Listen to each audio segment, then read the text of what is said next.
when your people said that they had black fatigue and they were fighting over the use of the N-word?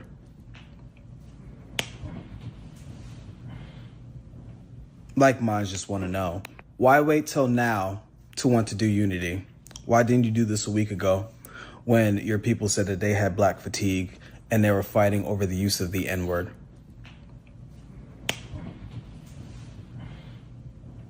Like minds just want to know. And two, if you want to make the change for unity, it starts with your people.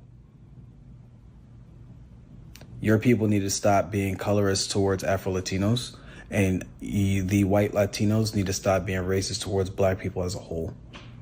Stop saying the N-word. Stop calling black women aggressive, because a lot of you guys do that. It starts with you guys. Because anything black people have ever said about y'all was always in retaliation. It starts with y'all. Hold your own accountable in your community, then we can talk. And two, if you want to make the change for unity, it starts with your people.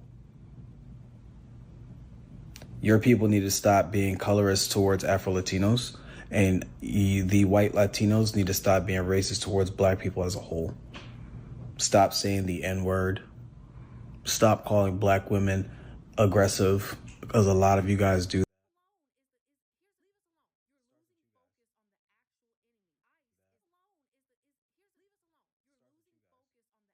People are tired of being a bank where everyone keeps making withdrawals and no one ever makes a deposit.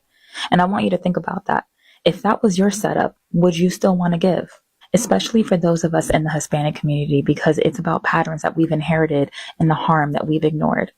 Me, myself, I'm Puerto Rican. I've seen how anti-blackness and colorism still show up in our homes, in our language,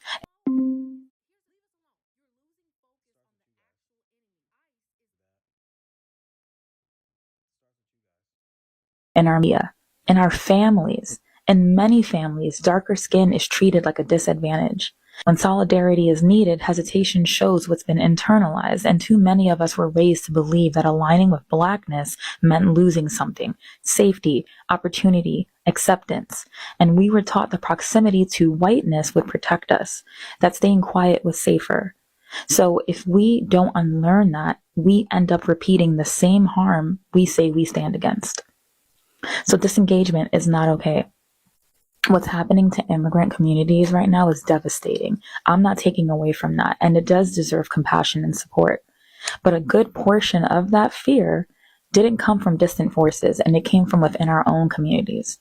I've spoken out because I've watched people I know support systems that were never created for us to begin with. Systems that weren't designed to protect us, only to use us when it's convenient.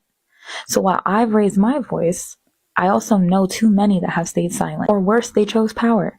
We don't get to ask for empathy if we're unwilling to confront the harm our silence helped protect. And contrary to popular opinion, holding each other accountable isn't betrayal. It's how we begin to heal. So to the black women and men that are saying we've poured into everybody and got nothing back, you're not wrong. You've carried movements, you've carried communities, you've carried generations without rest, without complaint, without question. And we cannot undo the silence that already has happened, but we can take responsibility for what happens next. I think people are not realizing we have way more similarities than differences, and we have more power together than we do apart. So look to your black brother or sister, look at them and say thank you, and I see you. It's simple as that. Strike up a conversation, get to understand, because that's all they're asking for, to be seen and to be appreciated. Why are you preaching unity and solidarity to us, the very people who founded every single major civil rights movement since the illegal founding of this country? And just to be clear, I support the Latino community. I speak up, I show up, I make content, I educate people. As a matter of fact, since the ICE raids in Los Angeles, where I'm from, I was one of the first creators to speak up, and I've made about 3 videos, including an educational historical video talking about the founding of this very state. Anyways, but what I do not support But what I will not stand for is creators who think blaming or antagonizing black people, especially black women, is the move right now. What the fuck?